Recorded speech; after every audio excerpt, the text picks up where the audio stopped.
Hello everyone, welcome back to Nightmare Echo. I know most of you use this video to sleep, so relax and drift off as we begin. Tonight, as the rain falls outside your window, we'll explore right stories that remind us how fragile our sense of safety can be. These are true accounts of ordinary people whose lives were forever changed by extraordinary circumstances. Make yourself comfortable as we journey through these disturbing tales from across the world. The gentle rainfall will accompany us throughout, a constant reminder that even in darkness, there is peace to be found. Let these stories wash over you as you drift into sleep. I'll be your guide through the shadows of human experience.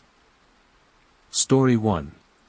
Tonight, as the rain falls gently outside your window, we delve into the tragic story of an unsuspecting tourist whose vacation footage captured one of the most devastating mass killings of recent years. A story that reminds us how thin the veil between ordinary life and extraordinary horror can be. Imagine for a moment, you return home from what seemed like a perfect vacation.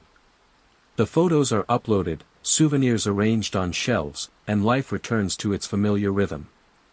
Then, weeks later, while reviewing your vacation videos, you notice something in the background, something that makes your blood run cold. That carefree footage you captured now stands as evidence of a massacre that claimed 26 lives. How would you process such a discovery? What responsibility would weigh upon your shoulders? These are the questions our story examines tonight. It began as countless vacations do, with excitement, itineraries, and a camera ready to capture memories. Our tourist, whose identity has been protected by authorities due to safety concerns, had chosen their destination after months of planning. A location known for its picturesque landscapes and vibrant local culture. They had no reason to believe this trip would be different from any other they had taken. The day of the massacre started like any other on their vacation: blue skies, comfortable temperatures, and a sense of adventure. The tourists set out early that morning, camera in hand, ready to document another day in paradise. They walked through public squares, filmed architectural landmarks, and captured panoramic views of the landscape. Ordinary tourist activities on what would prove to be an extraordinary day. What the tourists didn't realize was that their camera had inadvertently captured something in the distant background, something that would later become crucial evidence for investigators. In those seemingly innocent frames lurked the beginnings of one of the deadliest mass killings in the region's history. The perpetrator had chosen their timing deliberately. Public spaces filled with both locals and tourists provided the cover of crowds and the tragic potential for maximum casualties. Authorities would later determine that the attack had been planned for months, with the location scouted repeatedly and escape routes meticulously mapped. The tourist continued filming throughout the day, moving through various locations, completely unaware of what was unfolding in their peripheral vision. Their focus remained on architecture, street scenes, and cultural observations, the typical subjects of vacation photography. At one point, they even filmed in a direction facing away from where the initial violence erupted, only to turn around moments later and unknowingly capture its aftermath. It wasn't until several weeks later, after returning home and reviewing their footage, that the tourist noticed something unusual. In the background of several clips, there appeared to be a commotion. People running. Others falling to the ground. At first, they assumed it might have been a street performance or perhaps a minor disturbance. But something about the movement patterns and the expressions on distant faces prompted them to look closer. Upon careful examination of the enhanced footage, the tourist realized with growing horror what they had accidentally documented. What they had initially dismissed as random crowd movement was actually the systematic execution of 26 innocent people. The realization must have been absolutely devastating, to know that while they were enjoying their vacation, lives were being violently ended just yards away. The question arises, what would you do with such footage? Would you try to forget what you saw? Would you immediately contact authorities? Would you be tormented by the thought that you continued filming, oblivious to the tragedy unfolding behind you? Our tourist made the difficult but moral choice to contact law enforcement. Within hours of their call, investigators arranged to obtain the footage. What they found proved invaluable to their investigation, which until that point had stalled due to limited evidence and conflicting witness accounts. The footage provided multiple angles of the event that security cameras had missed. It captured faces, movements, and crucial timeline details that helped investigators piece together the sequence of events with unprecedented clarity. Most importantly, it contained several clear frames showing the perpetrator, images that would later become central to the prosecution's case. For the detectives who had been working tirelessly on the case, the tourist's footage was described as the breakthrough we had been praying for. The lead investigator would later testify that without this accidental documentation, they might never have identified the person responsible with such certainty. The families of the victims had been living in a state of desperate uncertainty. With limited information about their loved ones' final moments and fears that the perpetrator might never be brought to justice, many described feeling trapped in a continuous nightmare. The tourist's footage, while profoundly difficult to watch, provided answers to questions that had haunted them. One victim's spouse later wrote to the tourist, "Your camera captured the last moments of my beloved's life. While this brings immeasurable pain, it also brings closure. Your courage in coming forward ensured that the person who took everything from us will face justice." The prosecution built their case meticulously, with the tourist's footage serving as the foundation. Frame by frame, they were able to reconstruct the timeline of events, identify the methodical nature of the killings, and demonstrate the perpetrator's clear intent. When compared with forensic evidence and witness testimonies, the footage created an irrefutable narrative of guilt. During the trial, the tourist was called to testify.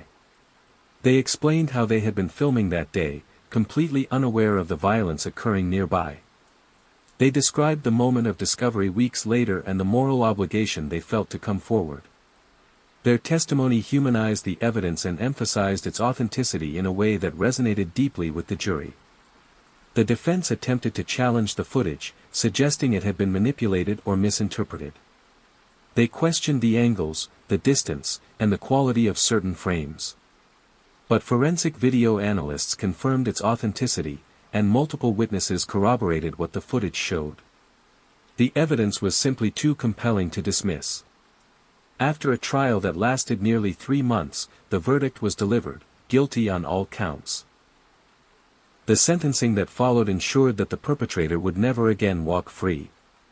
For many of the victims' families, this represented the first step in their long journey toward healing. The tourist, however, continues to grapple with the knowledge that they were present during such a catastrophic event yet completely unaware as it unfolded. Psychologists who have worked with them describe a complex form of survivor's guilt, a persistent questioning of whether they could have helped had they noticed what was happening, combined with gratitude that their footage helped bring justice. This case raises profound questions about the bystander experience in the digital age. How many of us have unknowingly been in proximity to tragedy, our attention focused elsewhere? How many crucial moments have been accidentally captured on the countless devices that now document our daily lives? And what responsibility do we bear when we discover we have evidence of a crime? The tourist has chosen to remain anonymous, declining all interview requests and opportunities to profit from their experience. Their attorney released a brief statement: "My client wishes only to return to a normal life and hopes that the footage they provided has brought some measure of peace to the families affected by this tragedy." Law enforcement agencies have since developed new protocols for reviewing civilian footage after major incidents, recognizing the potential value of accidental documentation. Several cases have subsequently been solved using evidence discovered in the background of tourists' photos and videos, a development that some have called the democratization of surveillance. For the community where the massacre occurred, recovery continues to be a daily struggle. Memorial services are held annually, and a permanent monument now stands at the site, bearing the names and stories of the 26 victims. Local residents say that tourists still visit and film in the area, most unaware of its tragic history. The case has also sparked debates about the ethics of using such footage in news reporting and documentary filmmaking. While some argue that these images help us understand the reality of such events, others believe that certain moments of suffering should remain private. Multiple documentaries have told this story without using the actual footage, respecting both the victim's dignity and the tourist's desire for privacy. Perhaps the most powerful legacy of this case is how it demonstrates the unpredictable ways in which our lives intersect with history. None of us can know when we might become accidental witnesses to significant events, or when our actions, however small, might become crucial to pursuing justice. The tourist who filmed a massacre never set out to document tragedy. They never intended to become a key witness in a high-profile murder case. They were simply doing what millions of us do every day. Capturing moments, creating memories, experiencing the world through the frame of a camera lens. Their story reminds us of the responsibility that comes with bearing witness, even when we don't realize that's what we're doing. For the 26 victims, this footage provided a final testimony, evidence that ensured their killings would not go unpunished. For their families, it offered answers during a time of unbearable questions. And for investigators, it served as the missing piece that connected fragmented evidence into a coherent narrative of what happened that day. As rain continues to fall outside your window tonight, consider the power of bearing witness. Consider how the simple act of observation, intentional or accidental, can alter the course of justice. Consider how the tourist's decision to come forward with their footage changed the outcome of this case forever. What would you have done in their position? Would you have scrutinized your vacation footage so carefully? Would you have noticed those details in the background? Would you have had the courage to contact authorities? Knowing that doing so would forever entangle you with a tragedy you had unknowingly brushed against. These questions have no simple answers. They speak to our human responsibility to one another, to see what is happening around us, to speak truth when we discover it, and to stand as witnesses even when that role finds us by accident rather than by choice. The tourist who filmed a massacre never appears in their own footage. Their voice is never heard, their reactions never captured. They remain behind the camera, an observer transformed by what they eventually discovered in their own documentation. Their experience serves as a powerful reminder that sometimes we don't choose the stories we become part of, sometimes, those stories choose us. As we transition to our next account, consider how thin the line can be between an ordinary moment and one that changes lives forever. How a single discovery can transform a tourist into a witness, vacation footage into evidence, and distant figures into victims whose stories demand to be told. The rain continues to fall, washing away certainties, blurring the boundaries between what we see and what we miss, between the stories we choose to tell and those we are compelled to share. Our next story takes us from the accidental discovery of violence to something perhaps even more chilling, the deliberate betrayal of society's most sacred bond. A mother, a missing daughter, and a truth so disturbing it challenges our very understanding of human nature. I ask you to stay with me as we explore a case that forces us to confront the darkest possibilities of parental betrayal. Story 2. The bond between mother and child is often described as sacred, an unbreakable connection forged through birth, nourishment, and unconditional love. It is the foundation upon which our earliest sense of safety is built, the relationship that shapes our understanding of trust and care. Tonight, as rain taps gently against your window, we examine a case that violates this most fundamental human bond in ways that challenge our capacity to comprehend. What would drive a mother to harm her own child? What terrible motivation could override the protective instinct that defines maternal love? These questions haunt the case we're about to explore, the case of a young girl who vanished, and the mother whose actions defy our most basic understanding of humanity. It began, as many missing persons cases do, with absence. A school seat left empty. Planned activities suddenly abandoned. A child's bedroom growing cold and still. The young girl, whose identity we'll protect by referring to her only as Jane, was reported missing on a Tuesday morning when she failed to arrive at her elementary school. The initial response followed standard protocol, calls home went unanswered, emergency contacts were notified, and within hours, local police conducted their first welfare check at the family residence. What officers found was a mother who appeared appropriately distressed, claiming she had seen her daughter off to school that morning as usual. She suggested her daughter might have decided to walk to a friend's house instead, though she couldn't explain why the child would make such a choice without notification. The mother provided photographs, details of what Jane had been wearing, and names of friends and locations the child might have visited. A search began immediately, expanding from the neighborhood to nearby parks, shopping centers, and wooded areas. Jane's face appeared on missing child alerts, local news broadcasts, and hastily printed flyers posted throughout the community. Volunteers joined police in combing every possible location where a young girl might be found. The first 48 hours of a missing child investigation are considered crucial. As this window closed without any sign of Jane, detectives began to look more critically at the information they had gathered. Inconsistencies in the mother's timeline emerged. School surveillance footage showed Jane had never arrived that morning. None of her friends had seen her. The clothing her mother claimed she had been wearing was later found still in her dresser drawer. When confronted with these discrepancies, the mother offered explanations that raised further questions. She suggested Jane might have changed clothes before leaving. She wondered if perhaps her daughter had decided to skip school entirely. She proposed scenarios involving strangers and abductions that seemed increasingly improbable given the evidence.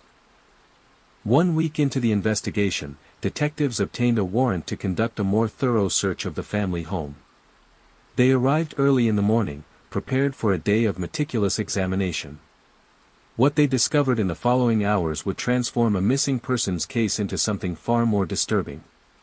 The evidence was subtle at first, traces of blood found through luminol testing in the bathroom, despite signs of recent, thorough cleaning. Financial records showing unusual payments from overseas accounts. Communications with individuals connected to black market organ trafficking. And finally, hidden in a locked storage space, medical instruments that had no legitimate purpose in a family home. When confronted with this evidence, the mother's demeanor changed dramatically. Her distress, which had seemed appropriate for a parent missing a child, transformed into something calculated and cold. She refused to speak further without an attorney present. That silence would continue for days as investigators pieced together a horror story that few could have imagined. The working theory that emerged was almost too terrible to contemplate: Jane had not run away or been abducted by a stranger. Evidence suggested she had been killed by her own mother, who then harvested and sold her daughter's organs and tissues on the black market. The investigation uncovered communications specifically regarding the child's eyes and skin, valuable commodities in illegal transplantation and research networks. Think about that for a moment. Consider what this means about how the mother viewed her own child, not as a person to be loved and protected, but as a collection of parts to be monetized.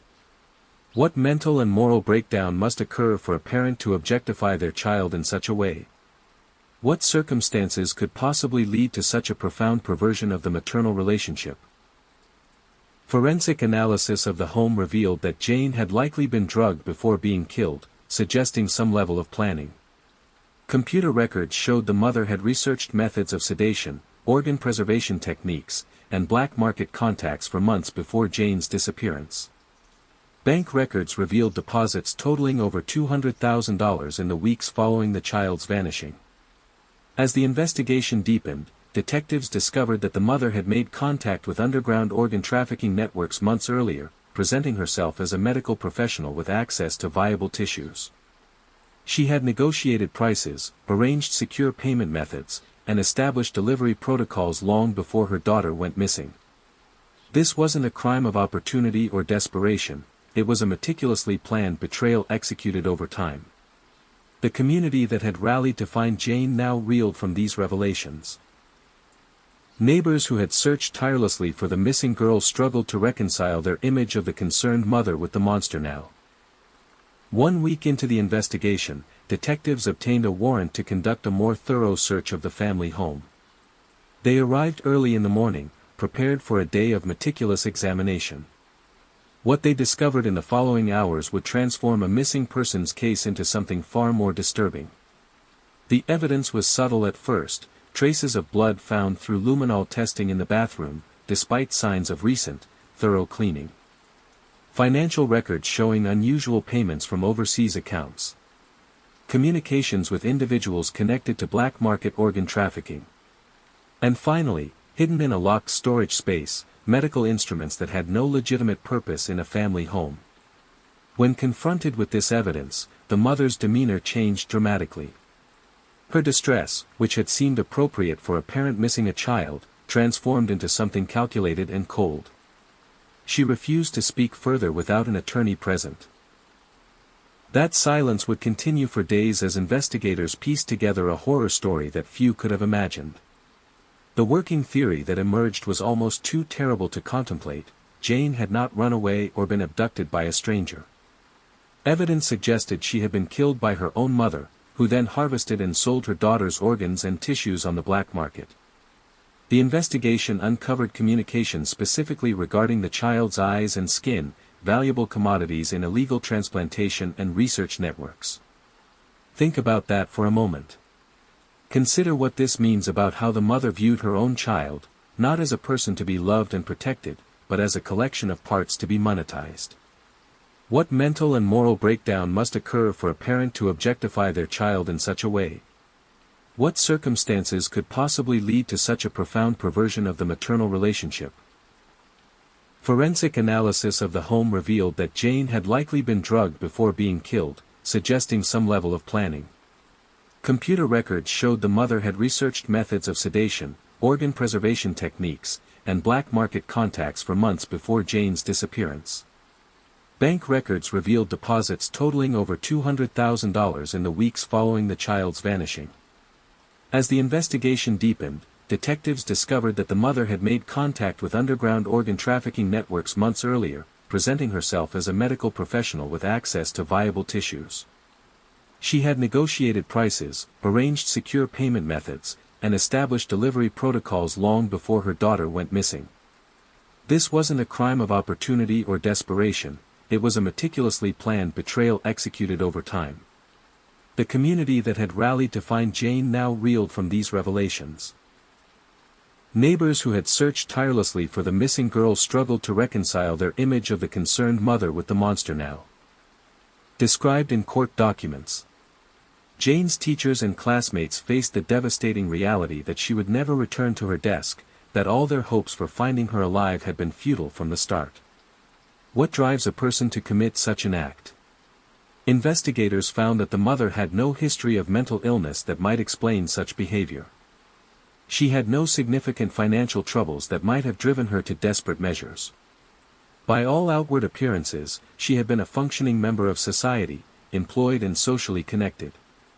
There were no previous interventions by Child Protective Services, no reports of abuse or neglect from those who knew the family. The absence of obvious explanation makes this case all the more disturbing. It suggests a capacity for calculated evil that exists beneath a veneer of normalcy, a possibility that threatens our belief that we can identify dangerous individuals before they cause harm. During the investigation, authorities worked to locate Jane's remains, hoping to provide some measure of dignity in death that she had been denied in her final moments of life. Despite extensive searches, only partial remains were recovered, a fact that compounded the horror of the case and suggested that the trafficking operation had been at least partially successful. The trial that followed was closed to cameras out of respect for Jane's memory and to protect the identities of her surviving relatives. Court transcripts reveal that the prosecution built their case methodically, presenting financial evidence, communications records, forensic findings, and testimony from medical experts who explained the black market for human tissues. The defense attempted to suggest that the mother had been coerced or manipulated by more powerful criminal elements, but this argument found little traction against the mountain of evidence showing her active, initiating role. After deliberating for less than 6 hours, the jury returned with a guilty verdict on all counts. The judge, in delivering a sentence of life without possibility of parole, described the crime as representing the most profound violation of trust imaginable and stripping away any claim to human decency. For investigators who worked the case, the emotional toll was immense. Several requested transfers following its conclusion, and the lead detective later spoke about requiring therapy to process what they had uncovered. In 23 years of law enforcement, they stated, "I had never encountered evil so calculated, so cold. I had to believe it was anomalous, that this level of betrayal is vanishingly rare, otherwise, I couldn't continue in this profession. Jane's extended family established a foundation in her memory, focusing on strengthening child protection systems and supporting research into identifying early warning signs of potential familial violence. They have advocated for enhanced screening protocols for parents showing certain behavioral patterns and for improved communication between schools, healthcare providers, and child welfare agencies. This case prompted review of missing child investigation procedures nationwide. Many jurisdictions now implement more immediate forensic examination of the home environment even when a parent appears appropriately concerned. Financial monitoring begins earlier in cases of missing children, potentially flagging unusual transactions that might indicate more than a simple disappearance. But perhaps the most profound impact of this case is how it challenges our fundamental assumptions about human nature and familial bonds. We want to believe that maternal love represents a biological imperative that cannot be overridden, that even in the most difficult circumstances, a mother's instinct to protect her child will prevail. This case forces us to confront the possibility that for some individuals, no relationship is sacred enough to prevent exploitation. This is difficult knowledge to carry. It undermines our sense of security and trust in those closest to us. Yet understanding that such capacity for betrayal exists, however rarely, may ultimately make us more vigilant protectors of vulnerable children. Perhaps that awareness is Jane's legacy, a painful gift that might save others from similar fate. The mother now serves her sentence in maximum security, separated from general population for her own protection. She has declined all interview requests and maintains minimal contact with the outside world. Those who interact with her professionally describe someone who shows little remorse, who seems primarily concerned with her own circumstances rather than the enormity of what she has done. What does justice look like in a case like this? Can any punishment adequately address such a profound moral failure? These questions have no satisfying answers. The legal system has done what it can, removed the perpetrator from society, prevented further harm, but no verdict can restore Jane to life or heal the wound her death has left in her community. As rain continues to fall outside your window tonight, I ask you to consider the children in your own life, those you parent, teach, mentor, or simply pass on the street. Consider the sacred trust that exists in caring for young lives, the responsibility we collectively share in ensuring their safety. And perhaps say a quiet word for Jane, whose story, however painful, deserves to be remembered. For those who investigate crimes against children, cases like Jane's represent both their deepest fear and their strongest motivation. Each successful intervention, each child saved, stands as a bulwark against the darkness this case represents. Their work continues daily, largely unseen, protecting children who will never know how close they might have come to harm. What would you do if you suspected a child in your life was at risk? Would you speak up, even if it meant potentially damaging relationships or appearing overly cautious? Would you trust your instincts enough to act? These are questions we should all consider, knowing what we now know about how well the appearance of normalcy can mask terrible intentions. The investigation into the broader trafficking network connected to this case continues, though much of that work remains classified. Authorities believe the mother made contact with an established criminal organization rather than creating her own infrastructure, suggesting that similar networks may continue to operate. International cooperation has led to several arrests, but the full extent of this particular form of exploitation remains unknown. For the community where Jane lived, healing comes slowly. Her school established a memorial garden where students can reflect and remember. Her former classmates, now advancing through grades she will never experience, carry her memory forward in various ways: art projects, community service initiatives, simple acts of kindness dedicated to her name. Time moves forward, as it must. New children fill the classrooms, new concerns occupy community meetings, new cases demand the attention of law enforcement. But for those closest to this investigation, Jane's story remains an indelible marker, a case that divides their professional lives into before and after. As we prepare to transition to our next account, I ask you to hold this story not just as a sensational tragedy but as a call to vigilance.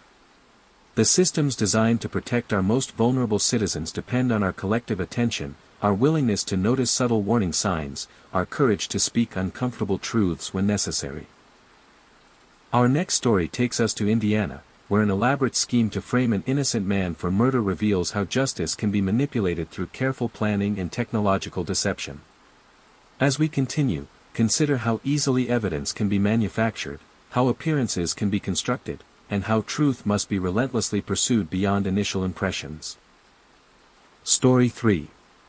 In the quiet suburbs of Indiana, where neighbors know each other's routines and community ties run deep, a perfect crime requires more than just clean execution, it demands a convincing scapegoat. Tonight, as rain drums steadily against your window, we examine a case that demonstrates the frightening possibility that anyone might be framed for murder through careful planning and modern technology.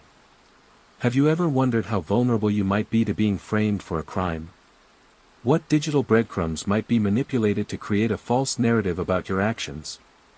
How many casual interactions in your daily life could be recontextualized to suggest criminal intent? These questions lie at the heart of our next story, a chilling account of deception that nearly sent an innocent man to prison for life. Our story centers on two individuals whose paths should never have crossed meaningfully. Michael Donovan, a high school chemistry teacher with an unblemished record and a passion for environmental activism, and Rebecca Winters, a successful real estate developer known for her aggressive business tactics and luxurious lifestyle. Their worlds existed in parallel until one rainy morning when Rebecca's body was discovered in her home office, the apparent victim of a meticulously planned murder. The initial crime scene presented investigators with a puzzling tableau. Rebecca had been killed by a precisely measured dose of potassium chloride, a substance that induces cardiac arrest and metabolizes quickly in the body, making it difficult to detect without specific toxicology screening. Her home security system had been disabled using her own access codes. Nothing appeared to be stolen, though her computer showed signs of having been accessed after her estimated time of death. Detectives began their investigation by examining Rebecca's personal and professional relationships.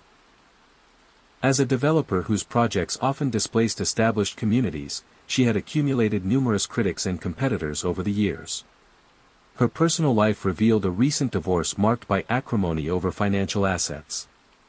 The initial suspect pool was substantial, encompassing business rivals, environmental activists who had opposed her developments, and her ex-husband who stood to gain financially from her death. Michael Donovan appeared nowhere in this initial investigation. He had never met Rebecca, had no financial connections to her developments, and could demonstrate no motive for wanting her dead. He spent the morning of the murder teaching his regular chemistry classes, attended a faculty meeting in the afternoon, and then joined friends for dinner at a local restaurant, all easily verified by multiple witnesses. Yet 3 weeks into the investigation, detectives received an anonymous tip directing them to examine Michael's online activities. What they found appeared damning: search histories showing research on undetectable poisons, email exchanges with Rebecca arranging a private meeting on the evening of her death, financial records indicating a payment from her account to his, and text messages suggesting a relationship that had soured dramatically. When confronted with this evidence, Michael appeared genuinely shocked. He denied ever communicating with Rebecca, insisted he had never researched poisons outside of standard chemistry curriculum preparation, and could not explain the financial transfer. His confusion seemed either the reaction of an innocent man facing incomprehensible accusations or the performance of a calculating killer who had prepared for this moment. Further investigation revealed more troubling connections. Michael's environmental activism had placed him at several protests against Rebecca's developments. Security footage showed someone matching his physical description entering her neighborhood on the night of the murder. A search of his home laboratory at school uncovered traces of potassium chloride, a chemical he used for legitimate classroom demonstrations but which matched the murder weapon perfectly. The case against Michael Donovan seemed to strengthen by the day. He was arrested and charged with first-degree murder, his bail set prohibitively high due to the apparently premeditated nature of the crime. His face appeared on local news broadcasts, transforming overnight from respected educator to suspected killer. His reputation, career, and freedom hung in the balance as he maintained his innocence from a county jail cell. What would you do if you found yourself in Michael's position? If evidence you knew to be false was mounting against you. If your life was being systematically dismantled by forces you couldn't identify or understand. How would you maintain your sanity while fighting to prove a negative, that you did not commit a crime you had no connection to? For Michael, salvation came through the relentless work of his defense attorney, Eleanor Weeks, who refused to accept the seemingly conclusive evidence at face value. Digital evidence creates an illusion of certainty, she later explained in interviews. But it can be manufactured far more easily than most people, including many in law enforcement, understand. Eleanor began by examining the digital trail that had led investigators to her client. She hired forensic technology experts to analyze the timestamps, IP addresses, and digital signatures associated with the incriminating emails, searches, and text messages. What they discovered was a sophisticated deception, evidence that had been artificially created and then strategically placed to be discovered. The email exchanges between Michael and Rebecca had been created after her death, using access to her accounts. The search history on Michael's devices showed signs of remote manipulation. The financial transaction had been executed through a complex series of movements designed to appear as direct payment while actually originating elsewhere. Even the text messages, which contained details that seemed to establish an intimate relationship, showed anomalies in their metadata that suggested fabrication. But who would go to such lengths to frame Michael Donovan? The answer emerged from an unexpected direction. Not from Rebecca's business rivals or her ex-husband, but from Adam Keller, a fellow teacher at Michael's school who had developed an obsessive hatred for him after being passed over for department chair in favor of Michael 3 years earlier. The elaborate nature of Adam's plan became clear as investigators shifted their focus.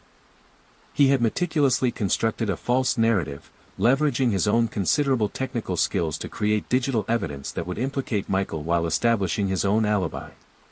He had studied Michael's teaching schedule and environmental activism to create plausible connections to Rebecca.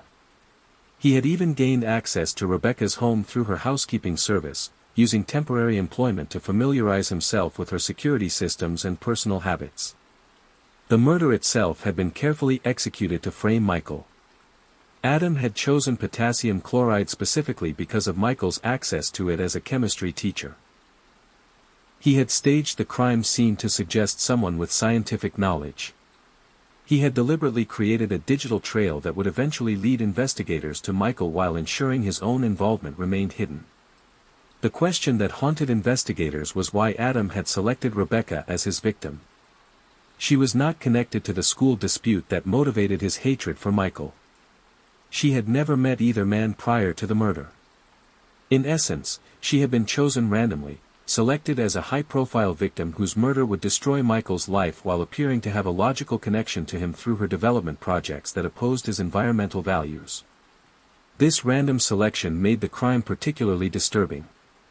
Rebecca had died not because of anything she had done, but simply because she fit the profile of a victim who could plausibly be connected to the man Adam wanted to destroy.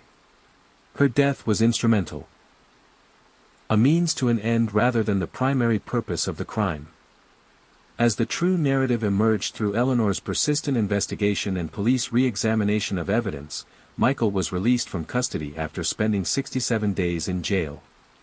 His reputation, however, had suffered damage that would take years to repair. Despite eventual formal exoneration, many in the community continued to harbor suspicions, the original accusations having created an association that logic couldn't fully dispel. Adam Keller's trial revealed the extraordinary lengths to which he had gone to frame his colleague. Prosecutors described a murder by proxy, a crime designed not just to kill Rebecca but to destroy Michael through the justice system. Digital forensics experts testified about the sophisticated methods used to create false electronic evidence. Former students and colleagues described Adam's increasing bitterness and fixation on perceived professional slights. The jury delivered a guilty verdict after just 4 hours of deliberation. In addition to first-degree murder, Adam was convicted of evidence tampering, identity theft, computer fraud, and numerous other charges related to the elaborate frame-up.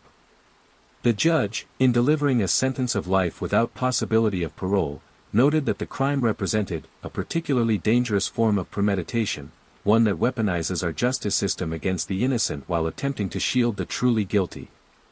This case prompted significant changes in how digital evidence is evaluated in criminal proceedings.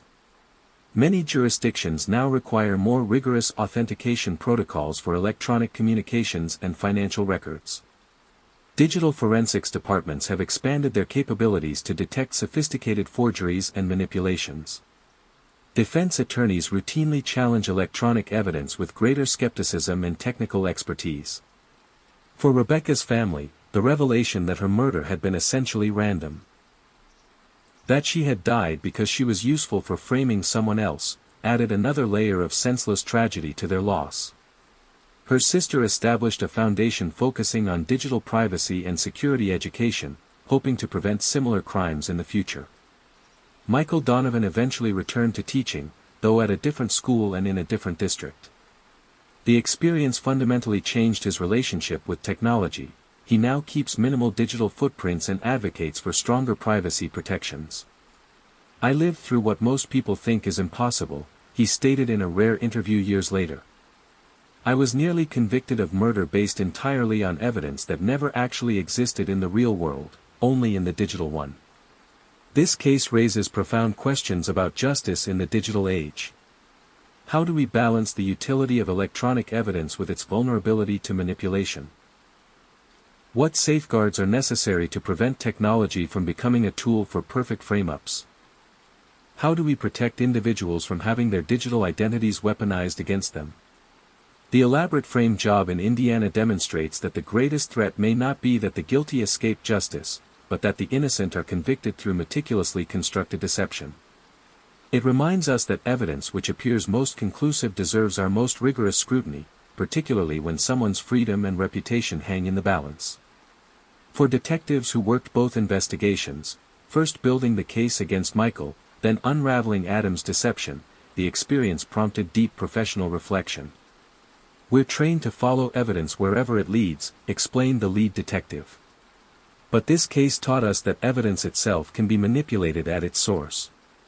It changed how I approach every investigation now." Eleanor Weeks, whose persistence uncovered the truth, has become an advocate for reforms in how digital evidence is treated in criminal proceedings.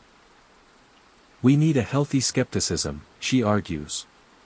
"Not because most evidence is false, but because when it is, the consequences are devastating to innocent lives and to justice itself."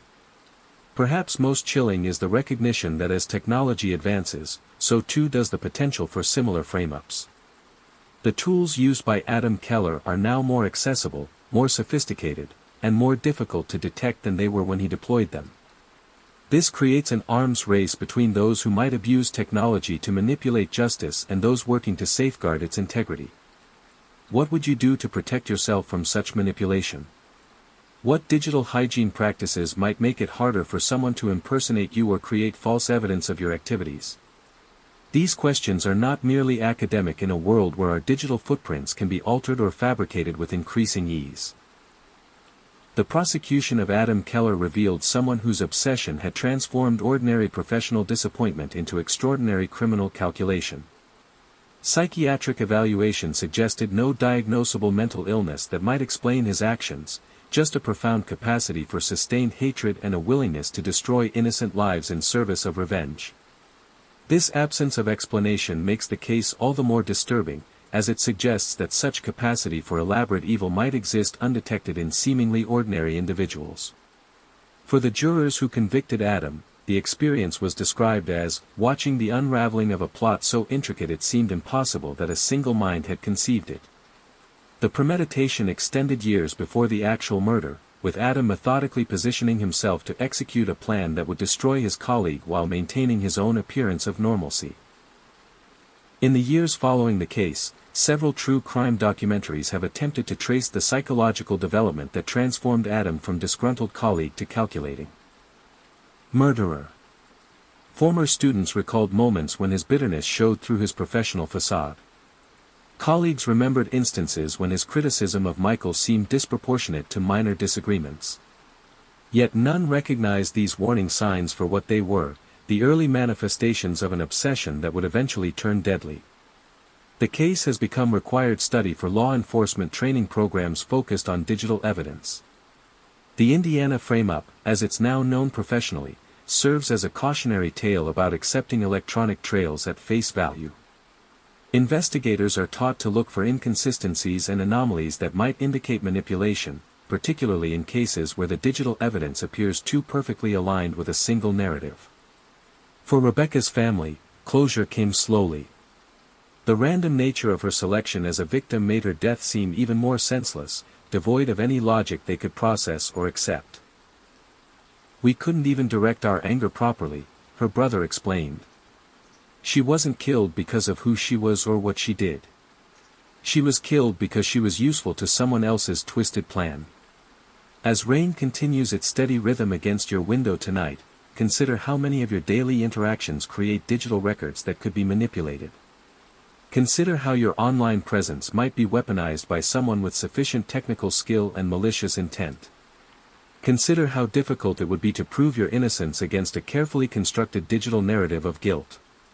The elaborate frame job in Indiana reminds us that justice requires more than just following evidence. It demands questioning the integrity of that evidence, especially in an age when reality can be skillfully fabricated. It teaches us that the most dangerous predators may not be those who leave no trace, but those who deliberately create false ones leading to innocent people. As we prepare to move to our next account, reflect on the fragility of truth in our digital age. Consider how easily narratives can be constructed and how readily we might accept them when they align with our expectations or biases. Remember Michael Donovan, whose life was nearly destroyed by evidence that never actually existed in the real world. Our next story takes us across the ocean to Greece, where an explosion that initially appeared to be a random act of violence revealed itself to be something far more targeted and calculated. As we continue, I invite you to consider how acts of violence often carry hidden meanings and motivations that only careful investigation can reveal. The evidence gathered from the scene presented contradictions, however.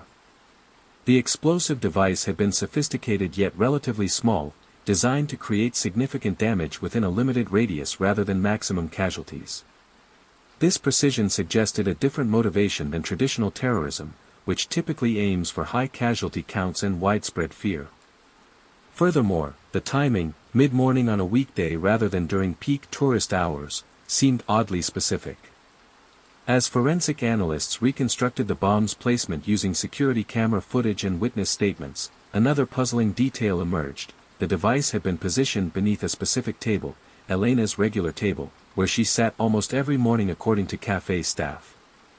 This precision raised the first significant question: had Elena been the target rather than a random victim?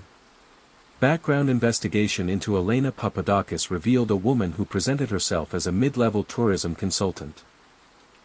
Someone who helped local businesses attract international travelers. She lived modestly in a rented apartment, maintained a small circle of friends, and had resided in the village for approximately 3 years. Nothing in her visible life suggested she might be the target of a sophisticated assassination. But as investigators dug deeper, the carefully constructed facade of Elena's life began to unravel. Her tourism consultancy handled remarkably little actual business. Her educational credentials couldn't be verified. And most significantly, facial recognition software matched her to photographs of a woman who had operated under different names in multiple European countries over the previous decade.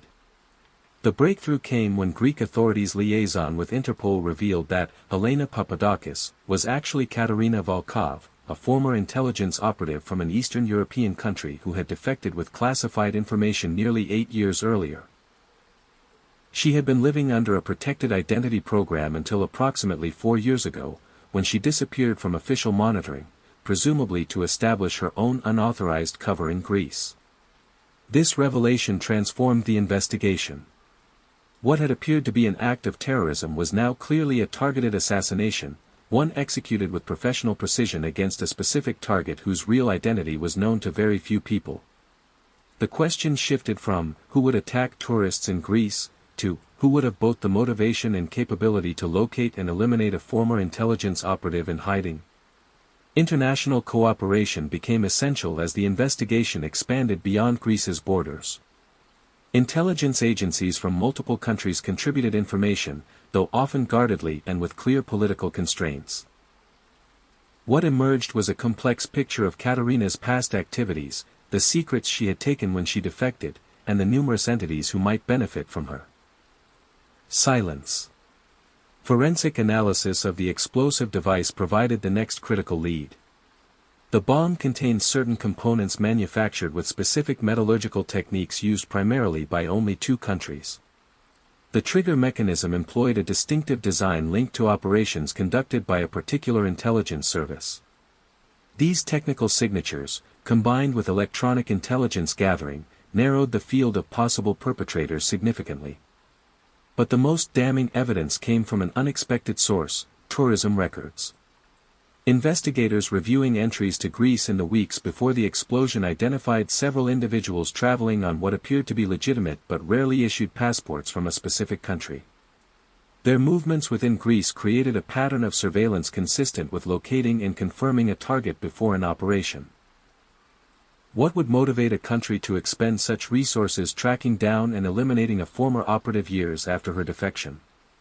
The answer appears to lie in information Katerina had access to before her departure, specifically, details about covert operations targeting European financial systems and democratic institutions. According to intelligence sources who spoke on condition of anonymity, Katerina had recently made contact with journalists specializing in national security matters, suggesting she may have been preparing to reveal information she had kept hidden as insurance. The assassination, viewed through this lens, was not merely retribution for past betrayal but active protection against imminent exposure of ongoing operations. Katerina had kept her secrets for years, using them as shield against precisely the fate that eventually found her. When she apparently decided to speak, that protection evaporated. For the residents of the small Greek village, the revelation that an international assassination had occurred in their community was profoundly disturbing. The cafe where the explosion took place remained closed for months, reopening eventually with a small memorial plaque that makes no mention of the true circumstances of the incident. Most locals prefer not to discuss the case with visitors, wishing to distance their peaceful community from associations with espionage and violence. Greek authorities found themselves in a difficult diplomatic position. The evidence pointed clearly toward state-sponsored assassination conducted on Greek soil, a violation of sovereignty that demanded response. Yet the geopolitical realities and economic relationships involved made open accusation problematic. The official investigation remains technically open, though active pursuit of the perpetrators effectively ended when the case transformed from terrorism to targeted assassination, or undisclosed talents that would transform our understanding of them if revealed. While few of our neighbors are likely to be former intelligence operatives, the case reminds us that everyone carries some degree of mystery beneath their public persona. Katerina Volkov's life ended violently at age 42, far from her homeland and separated from whatever family connections she may once have had. The apartment she had occupied in Greece contained few personal items, no family photographs, no mementos of her past, no letters or journals that might have offered insight into her thoughts and motivations. She lived and died essentially anonymous, her true identity revealed only in her death. Greek authorities eventually released her body to representatives of her birth country, after diplomatic negotiations that themselves revealed the complex international tensions surrounding the case. Whether she received a proper burial or memorial service remains unknown. Her final disposition, like much of her life, hidden from public view. The cafe where the explosion occurred has been rebuilt, its layout subtly altered to erase the memory of where the bomb was placed. Tourists who visit the village today would find no indication that anything unusual had ever happened there, beyond perhaps a certain hesitation among older residents when asked about the area's recent history. The physical evidence of violence has been erased, just as the political implications have been obscured.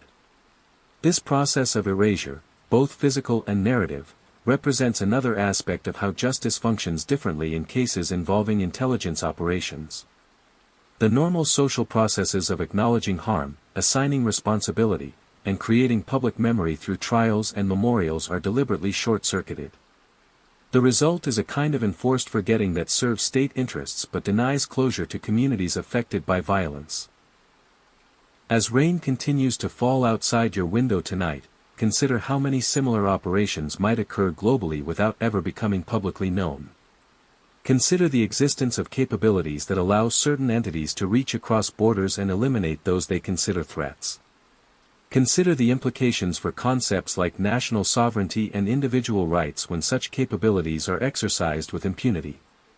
The bomb explosion in Greece reminds us that beneath the surface of our ordinary understanding of crime and punishment lies another reality, one where power operates according to different rules, where responsibility remains deliberately ambiguous, and where justice as conventionally understood may never be achieved. As we prepare to move to our next account, I invite you to reflect on how violence can be precisely targeted yet create collateral damage far beyond its immediate victims. Consider how truth can be strategically obscured, how official narratives can diverge from reality, and how international boundaries provide less protection than we might wish to believe. Our next story brings us back to American soil, where a child's desperate three-word message exposed a pattern of abuse hidden behind the facade of a normal family home. As we continue, I ask you to consider the courage required for the most vulnerable among us to seek help, and how the systems designed to protect children sometimes fail until the situation reaches critical proportions. Story 5. Behind the walls of ordinary houses, in communities that appear peaceful and functioning, children sometimes endure suffering invisible to the outside world. Tonight, as rain taps gently against your window, we explore a case that reminds us how the smallest cry for help, just 3 words written by a desperate child, can finally expose what has been hidden in plain sight. What would you do if you discovered evidence of a child being abused? Would you immediately intervene, or would uncertainty make you hesitate? Would you recognize the subtle signs of mistreatment, or would they blend into the background of normal childhood ups and downs? These questions lie at the heart of our next account, a case that demonstrates both the vulnerability of children and their remarkable resilience in the face of cruelty. In a middle-class neighborhood in Florida, where palm trees line well-maintained streets and families gather for weekend barbecues, the home of Thomas Williams and his girlfriend Melissa Carter presented an unremarkable exterior. Thomas, a delivery driver for a local company, had gained full custody of his 8-year-old son Jack following a divorce 3 years earlier. Melissa had moved in approximately 18 months before our story begins, establishing what neighbors described as a normal blended family. Jack attended the local elementary school, where he was known as a quiet but generally well-adjusted child. His teachers noted that he had become more withdrawn over the past year, but attributed this to the normal challenges of adapting to his father's new relationship. His academic performance remained acceptable, if not outstanding, and he showed no behavioral problems that might trigger institutional concern. The catalyst for this case came not through the observations of teachers, neighbors, or family friends, but through the courage of a child who had reached his breaking point. During a routine classroom assignment in which students were asked to write about their weekend activities, Jack slipped a separate note to his teacher. On it were written just 3 words, "Help me, please." The teacher, Sarah Martinez, had taught elementary school for 15 years and had encountered concerning student communications before. Following district protocol, she immediately contacted the school counselor, who arranged to speak with Jack privately before the end of the school day. What emerged from that conversation led to an immediate call to Florida's Department of Children and Families and the beginning of an investigation that would reveal months of systematic abuse. Jack, speaking haltingly at first and then with increasing desperation, described conditions at home that contradicted the normal appearance the family presented to the outside world.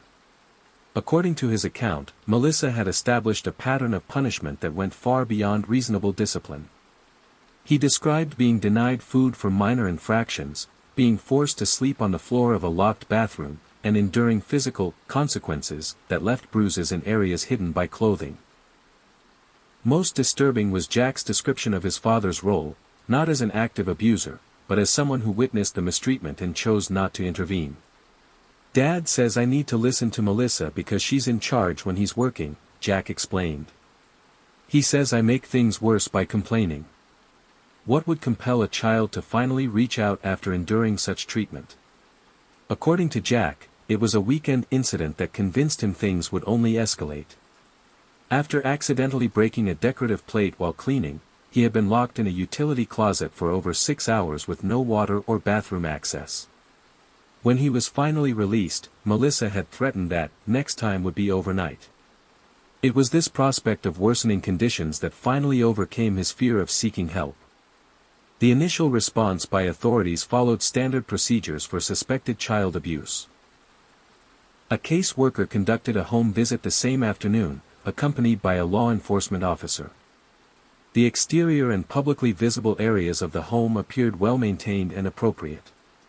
When questioned separately, both Thomas and Melissa expressed surprise and concern about Jack's allegations, suggesting he might be fabricating stories due to adjustment difficulties or seeking attention.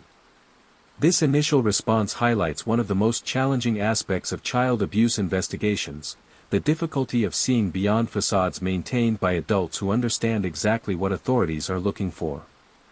The home presented no obvious red flags. Both adults appeared cooperative and concerned. Without physical evidence or independent witnesses, such cases often become difficult to pursue beyond preliminary inquiry. What changed the trajectory of this investigation was the decision to take Jack for a medical examination.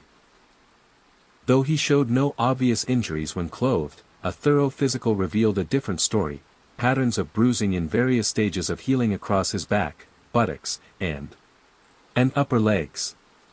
Additionally, his weight fell significantly below normal range for his age and height, consistent with his claims of food being withheld as punishment. These physical findings transformed a potentially ambiguous case into one with objective evidence. Armed with medical documentation, investigators obtained a warrant to conduct a more thorough search of the Williams residence. What they discovered validated Jack's account in disturbing detail. The bathroom where Jack claimed he was forced to sleep showed evidence of makeshift bedding hidden behind the shower curtain. The utility closet he described being locked and had been modified with an external lock not typical for such spaces. Most damning was a household rule book discovered in Melissa's desk drawer, detailing an elaborate system of punishments for infractions as minor as excessive noise or facial expressions showing attitude. Digital evidence further strengthened the case. Text messages between Thomas and Melissa revealed his awareness of her disciplinary methods and his abdication of responsibility. "Handle it however you think best. I can't deal with his behavior right now." A particularly disturbing exchange discussed Jack's complaints about hunger: "He'll eat when he earns it. Being hungry might improve his attitude." Within 24 hours of Jack's three-word plea for help, both Thomas Williams and Melissa Carter were arrested on multiple charges of child abuse, false imprisonment, and neglect. Jack was placed in emergency foster care while authorities located his biological mother, who had moved to another state following the divorce but maintained limited contact through occasional phone calls. The case raises profound questions about how abuse can continue undetected despite children's regular contact with teachers, healthcare providers, and other adults. Jack attended school consistently, had received routine medical care, and lived in a neighborhood where houses stand in close proximity. How could his suffering remain invisible for so long? Part of the answer lies in the calculated nature of the abuse. The punishments inflicted were designed to avoid detection: bruises placed where clothing would cover them, food restriction that caused weight loss but not medical emergency, confinement used when neighbors were unlikely to hear cries for help. Melissa, investigators would discover, had previously worked as a teacher's aide and understood precisely what would trigger mandatory reporting and what might escape notice. Another factor was Thomas's role in maintaining a normal appearance during interactions with the outside world. As Jack's biological parent, his presence provided legitimacy and deflected concern. When Jack had occasionally mentioned harsh treatment to his father, Thomas had framed it as normal discipline and household rules, gradually convincing his son that what he experienced was deserved rather than abusive. This psychological manipulation is common in abuse cases, convincing victims that they are responsible for their own mistreatment. The preliminary hearing revealed additional details about the dynamics within the household. Melissa's attorney attempted to characterize her actions as strict discipline rather than abuse, suggesting cultural and generational differences in child-rearing approaches. Thomas's defense centered on his claim that he had been unaware of the extent of Melissa's methods, a position contradicted by both digital evidence and his son's testimony. Jack, speaking to the court via closed-circuit television to avoid direct confrontation with his abusers, demonstrated remarkable clarity despite his age. "I tried to be good," he explained, "but the rules kept changing. Sometimes I'd get in trouble for things that were okay the day before." This inconsistency of expectations is a common control tactic in abusive relationships, creating an environment where victims feel perpetually off balance and unable to avoid punishment. The psychological impact of prolonged abuse on a developing child cannot be overstated. Evaluations conducted after Jack's removal from the home indicated symptoms of post-traumatic stress, depression, and attachment difficulties. He expected punishment for expressing normal needs, one therapist noted. When offered food during initial foster placement, he asked what he needed to do to earn it. This case prompted review of how Jack's school had handled previous potential warning signs. Though his teachers had noticed his increased withdrawal and occasional hunger, these concerns had been addressed through conventional channels, brief conversations with Thomas, who provided plausible explanations that went unchallenged. The school district subsequently implemented enhanced training for identifying subtle indicators of abuse and lowered thresholds for initiating welfare checks. Both Thomas Williams and Melissa Carter eventually accepted plea agreements rather than proceed to trial. Melissa received an 8-year prison sentence followed by 5 years of probation, during which she is prohibited from contact with minors. Thomas, whose failure to protect was deemed less directly abusive but equally damaging, received 5 years with similar probation conditions. Neither will be permitted contact with Jack unless he initiates it after reaching adulthood, a possibility he has indicated he does not currently envision. Jack's story does not end with the criminal proceedings, however. Relocated to live with his biological mother, who fought successfully to regain partial custody, he faces the long process of healing from trauma that affected his formative years. Specialized therapy, educational support, and stable family relationships offer hope for recovery, but the psychological impact of betrayal by a parent creates wounds that heal slowly. This case gained national attention not only for its disturbing details but for the powerful simplicity of how it began, with 3 words written by a child who had found the courage to reach out despite his fear. "Help me, please," became a rallying cry for child welfare organizations advocating for improved detection systems and intervention protocols. Jack's 3 words reminded professionals across disciplines that sometimes the most important communications are also the briefest. For the community where these events occurred, the revelations created a wave of self-examination. Neighbors who had noticed Jack's thinness but hadn't questioned it, parents who had observed his isolation but hadn't reached out, casual acquaintances who had sensed something amiss but hadn't wanted to intrude, all confronted the uncomfortable reality that warning signs had been present but unaddressed. "We all thought someone else was paying attention," one neighbor admitted. In the end, no one was except Jack himself. The case highlights how abuse thrives in environments where privacy is respected to the point of non-intervention. Cultural reluctance to interfere in others' parenting decisions creates spaces where mistreatment can continue without scrutiny. This balance between respecting family autonomy and protecting vulnerable children remains one of the most challenging aspects of child welfare work. Follow-up investigations revealed that Melissa Carter had a history of concerning behavior in previous relationships, though never resulting in criminal charges. Former partners described controlling tendencies, rigid expectations, and disproportionate reactions to perceived slights. This pattern suggests that Jack's abuse represented an escalation of existing behavioral tendencies rather than an aberration, raising questions about how early intervention might have prevented his suffering. Thomas Williams's failure to protect his son despite awareness of mistreatment represents another dimension of child abuse often overlooked in public discussion. Passive enablers, those who witness abuse but choose not to intervene, sometimes escape the full measure of accountability despite the profound betrayal their inaction represents. Jack's case helped highlight how such secondary abuse through neglect can be equally damaging to a child's sense of security and self-worth. The foster family who cared for Jack during the initial investigation and court proceedings described the gradual emergence of his personality as he began to feel safe. At first, he asked permission for everything: to use the bathroom, to sit on furniture, to speak during meals, his foster mother recounted. Watching him slowly realize he was allowed to exist without earning the right was both beautiful and heartbreaking. Jack's biological mother, who had lost primary custody during the divorce due to mental health struggles and financial instability, had maintained limited contact but been unaware of the abuse. Her journey to re-establish a relationship with her traumatized son while addressing her own feelings of guilt for not recognizing his situation sooner represents another layer of this complex case. "I'll spend the rest of my life trying to make up for not being there when he needed me," she stated during custody proceedings. Child welfare systems across the country cited Jack's case in training materials emphasizing the importance of creating safe reporting mechanisms for children themselves. Schools implemented anonymous reporting systems, counselors developed nonverbal communication options for students unable or unwilling to speak directly about abuse, and public awareness campaigns reminded children that asking for help represents strength rather than weakness.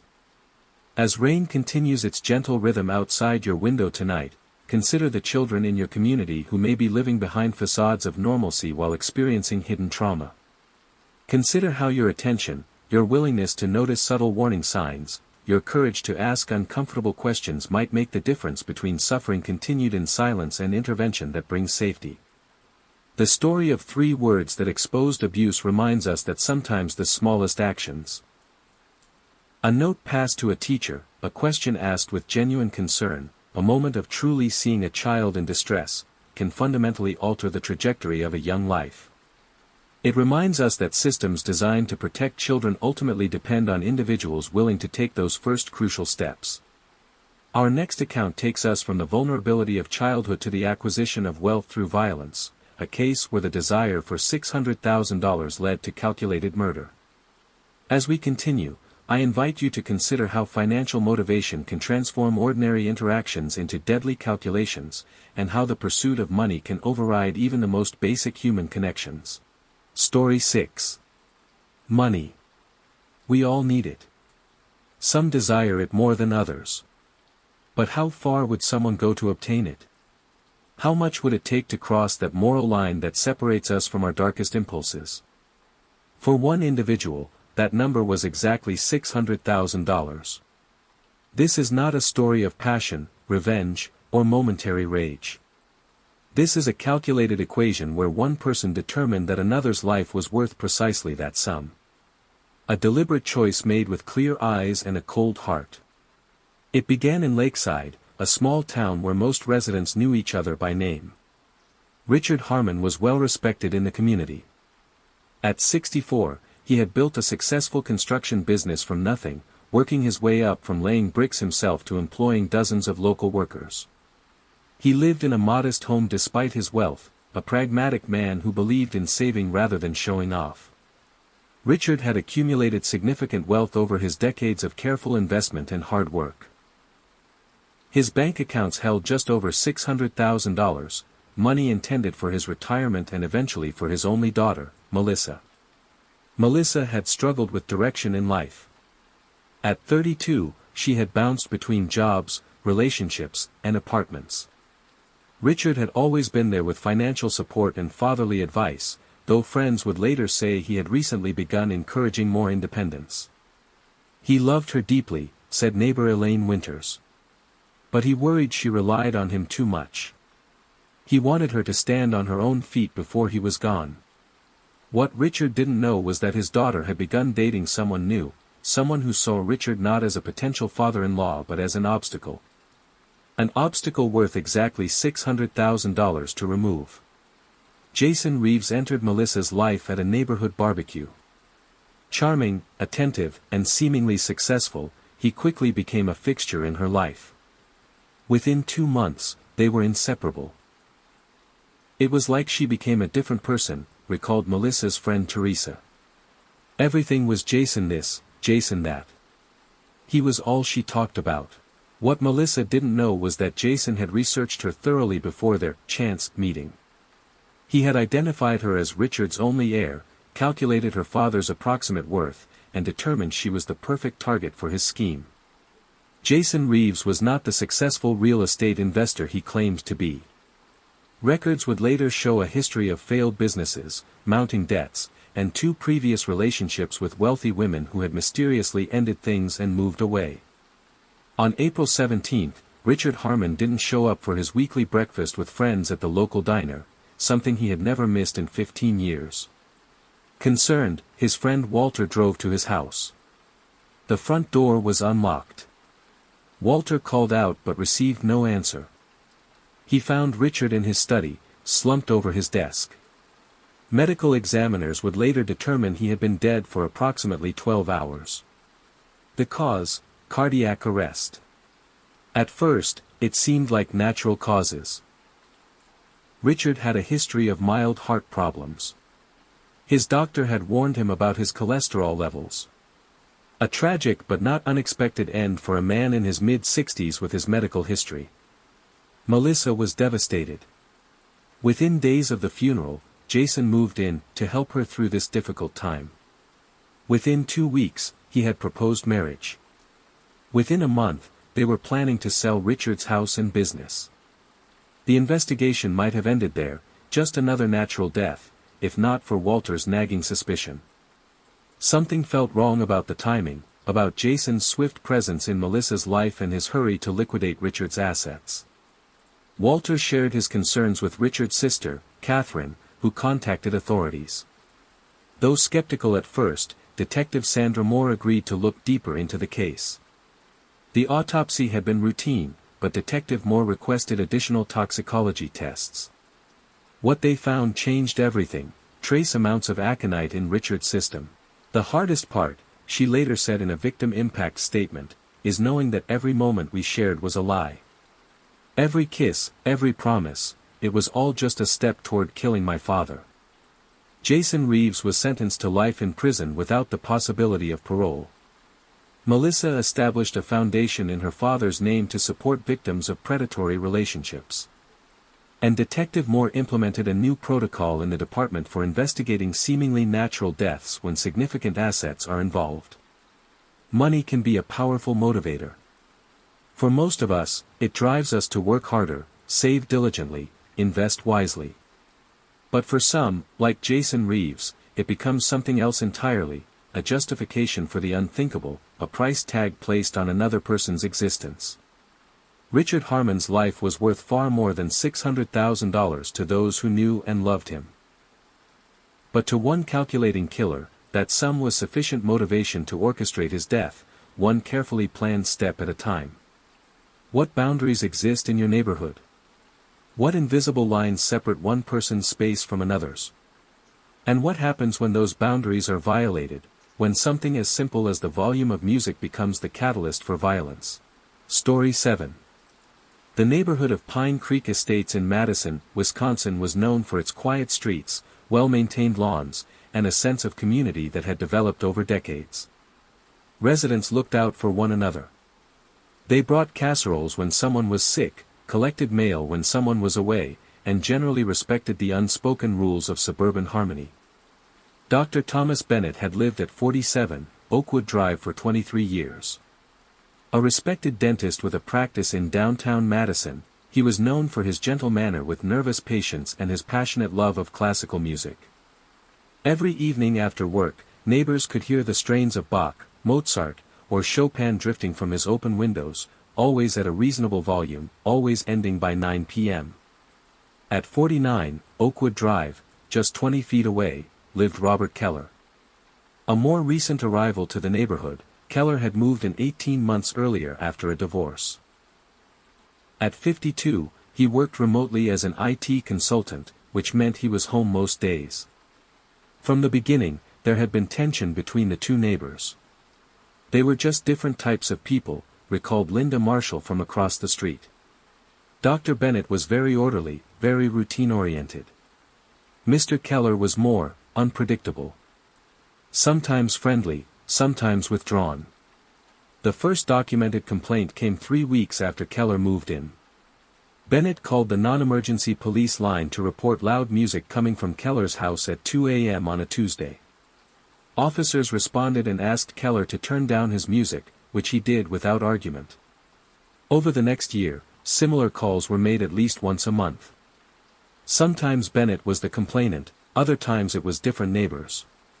Always the issue was the same: loud music at unusual hours. It wasn't just that it was loud, explained Mark Jennings, who lived 2 doors down. It was that you never knew when it would happen. Monday at 3 a.m. Wednesday at midnight. Sunday at 5 a.m. And it was always this pounding, heavy metal music that would just shake the walls. Community mediation was attempted twice. Both times, Keller agreed to be more considerate but expressed frustration that his neighbors were trying to control his life. The agreements would last a few weeks before the pattern would resume. Bennett, by all accounts, tried to address the issue through proper channels. He called police. He attended community meetings. He even sent a polite, handwritten letter to Keller explaining how the unpredictable noise affected his sleep and his ability to perform delicate dental work the next day. Neighbors reported that Keller seemed to take particular pleasure in disrupting Bennett specifically. The music often seemed loudest on the side of Keller's house that faced Bennett's bedroom. The situation reached a critical point on June 8. Bennett had performed complex dental surgeries all day and came home exhausted. At 11:23 p.m., as he was falling asleep, the familiar pounding bass began next door, louder than ever before. According to phone records, Bennett called the police at 11:27 p.m. The dispatcher informed him that due to a multi-vehicle accident on the highway, there would be a significant delay before officers could respond to a noise complaint. What happened next was captured partially by Ring doorbell cameras from nearby homes and pieced together through witness testimony. At 11:42 p.m., Bennett, wearing pajamas and a robe, walked across his lawn to Keller's front door. He knocked repeatedly. When Keller finally answered, the 2 men could be seen gesturing animatedly. Though the cameras couldn't capture audio over the blaring music, lip-reading experts would later testify that the conversation began with Bennett pleading, "Please, I have to be up at 5 a.m. for surgery." The conversation lasted approximately 3 minutes. At one point, Bennett appeared to point at his house and then at his watch. Keller's body language grew increasingly aggressive. Then, suddenly, Keller disappeared from the doorway, stepping back into his house while Bennett remained on the porch. 15 seconds later, Keller reappeared. This time, he was holding a handgun. Without hesitation, he raised the weapon and fired once, striking Bennett in the chest. As Bennett collapsed on the porch, Keller stepped back inside and closed the door. The music continued to play. By the time emergency services arrived, summoned by horrified neighbors who witnessed the shooting, Thomas Bennett had died on Robert Keller's front porch. He was still wearing his house slippers. When police entered Keller's home, they found him sitting calmly in his living room, the music still blaring, the gun placed on the coffee table. According to the arresting officer, Keller's first words were, "He shouldn't have kept complaining about my music." The investigation revealed a disturbing pattern. Keller's ex-wife came forward with accounts of controlling behavior and explosive anger. Former neighbors from his previous residence described similar noise issues. His work history showed multiple terminations for conflicts with colleagues. Most tellingly, police discovered a journal in which Keller had documented what he called the campaign, his deliberate efforts to provoke Bennett through noise. Entries described his satisfaction when Bennett appeared tired or stressed, speculated about the impact on Bennett's work, and even calculated the best times to play music for maximum disruption. At trial, Keller's defense attempted to claim self-defense, suggesting that Bennett had made threatening movements on the porch. This was quickly disproven by the video evidence, which showed Bennett standing with empty hands clearly visible throughout the encounter. The prosecution presented a case of premeditated murder, arguing that the noise complaints were not the cause of the violence but merely the chosen method of provocation. The journal entries supported this theory, showing that Keller had contemplated confrontation for months. This was about control, the prosecutor told the jury. Mr. Keller couldn't control his ex-wife anymore. He couldn't control his former colleagues. But he could control his neighborhood through fear and disruption. And when Dr. Bennett refused to be controlled, when he continued to stand up for his right to peace in his own home, Mr. Keller made the decision to eliminate him. The jury deliberated for just 6 hours before finding Robert Keller guilty of first-degree intentional homicide. He was sentenced to life imprisonment with no possibility of parole for 40 years. The impact on Pine Creek Estates was profound. Residents installed additional security systems. Community meetings focused on conflict resolution strategies. The local council enacted stricter noise ordinances with enhanced penalties. Dr. Bennett's dental practice was purchased by a former associate who maintained his name on the practice in memorial. His extensive collection of classical music recordings was donated to the Madison Symphony Orchestra's youth education program. And at 47 and 49, Oakwood Drive, 2 houses stand empty, lasting monuments to how quickly everyday conflicts can escalate to tragedy when anger and resentment are allowed to fester unchecked. The boundaries between us, physical, social, behavioral, require mutual respect to maintain. When that respect breaks down, when compromise seems impossible, the consequences can extend far beyond noise complaints and sleepless nights. They can, as in this case, become matters of life and death. How far would you go to change your appearance? What risks would you take? What credentials would you verify? As our final story shows, the pursuit of aesthetic transformation can lead down dangerous paths when desperation meets deception. Story 8. For Elena Rodriguez, the decision to undergo cosmetic surgery wasn't made lightly. At 34, the Miami paralegal had saved for 3 years, researched procedures extensively, and consulted with several board-certified surgeons about the breast augmentation she hoped would boost her confidence. But the quotes she received, ranging from $5,000 to $8,000, were significantly higher than what she had managed to save. Discouraged but determined, Elena began looking for alternatives. That search led her to an advertisement on a local Spanish-language social media group, Quality Cosmetic Procedures at Affordable Prices. Private setting. Experienced practitioner. Financing available. The prices listed were less than half what legitimate surgeons charged. It seemed too good to be true. It was. Elena contacted the number and spoke with a woman who identified herself as Dr. Carmela Vargas. Confident and reassuring, Dr. Vargas explained that she could offer lower prices because she operated out of a private facility rather than a hospital, reducing overhead costs. She claimed to have performed thousands of successful procedures. Had Elena checked with the Florida Medical Board, she would have discovered no licensed physician named Carmela Vargas in the state. Had she Googled the address provided, she would have found it was a converted garage in a residential neighborhood. Had she requested credentials, she would have learned that Dr. Vargas was actually Luisa Moreno, a former medical assistant with no surgical training whatsoever. But Elena did none of these things. Drawn by the affordable price and Moreno's confident manner, she scheduled a consultation. The clinic should have raised immediate concerns. Located behind a single-family home in a suburban neighborhood, the converted garage had been superficially remodeled to resemble a medical facility. Basic equipment was present, but much of it was outdated or designed for non-surgical purposes. Still, Moreno's confident demeanor and the before and after photos she showed, later discovered to be stolen from legitimate surgeons' websites, reassured Elena. She paid the $2,200 fee in cash and scheduled her procedure for the following week. On May 17, Elena arrived for her surgery. Moreno administered what she claimed was twilight sedation, actually a dangerous combination of over-the-counter sleep aids and illegally obtained prescription medications. Once Elena was unconscious, Moreno made incisions and inserted the implants. These implants were not the FDA-approved silicone or saline devices used by legitimate surgeons.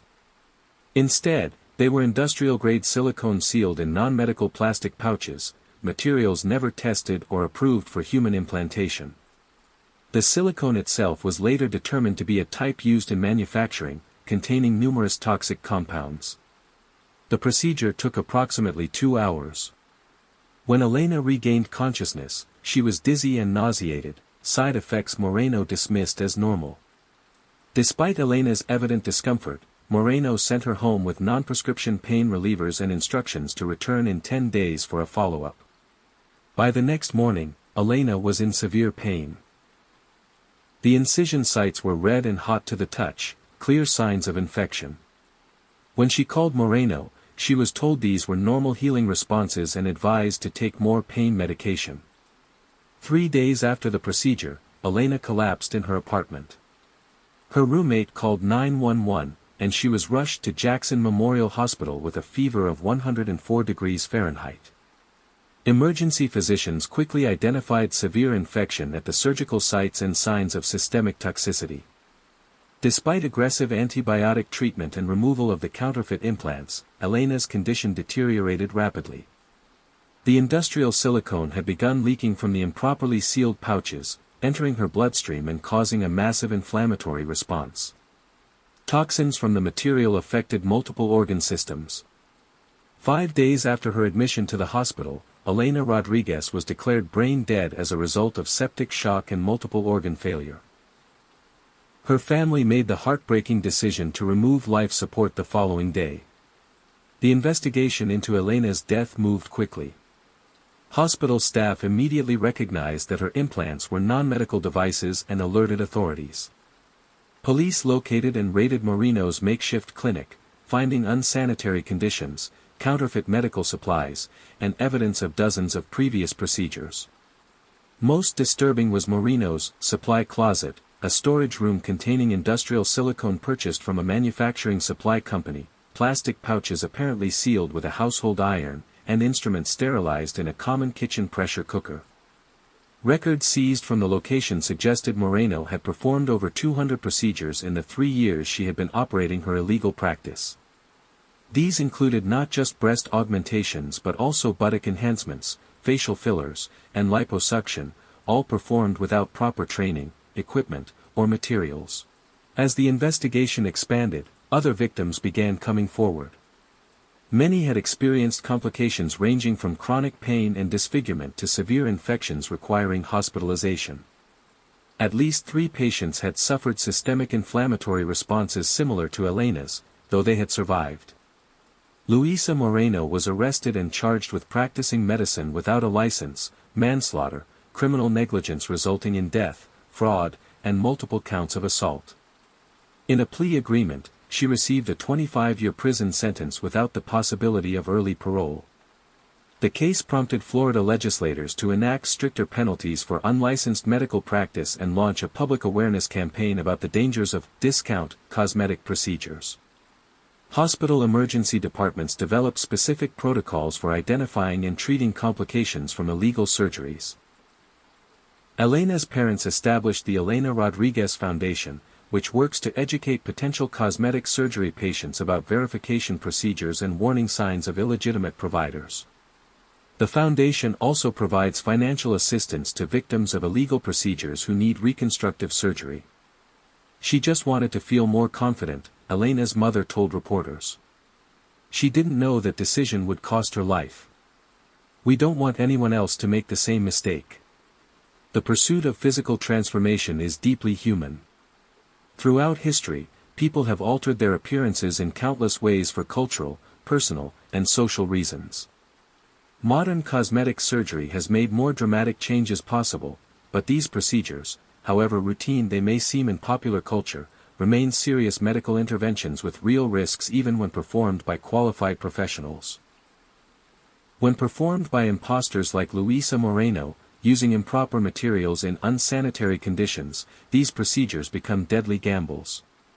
The difference between a board-certified surgeon in an accredited facility and an unlicensed practitioner in a converted garage may not be immediately visible to a patient focused on the bottom line, but that difference quite literally can be life or death. As Elena Rodriguez's tragic story demonstrates, verification is not an optional step in selecting a cosmetic surgeon. It is an essential safeguard against those who would exploit our insecurities for profit with no regard for safety, ethics, or human life. As the rain continues to fall outside your window, I hope these 8 true stories have given you not just chills, but perspective. From a tourist's innocent vacation footage that captured horror, to a mother's unimaginable betrayal, to elaborate deceptions, bombings, child abuse, murder for money, fatal neighbor disputes, and deadly medical fraud, we've explored the darkest corners of human behavior. These stories, disturbing as they are, serve as important reminders. They remind us to stay vigilant, to question when things don't seem right, to verify credentials, to report concerns, and to recognize that sometimes the most dangerous threats were familiar faces. But they also remind us of the resilience of investigators who untangle these webs, the courage of witnesses who come forward, the strength of communities that rebuild after tragedy, and the determination of those who create positive change from personal loss. As you drift towards sleep with the sound of rain in your ears, remember that while these dark chapters of human experience deserve to be acknowledged and understood, they remain the exception, not the rule. For every act of calculated cruelty, countless acts of kindness and connection unfold unnoticed around us each day.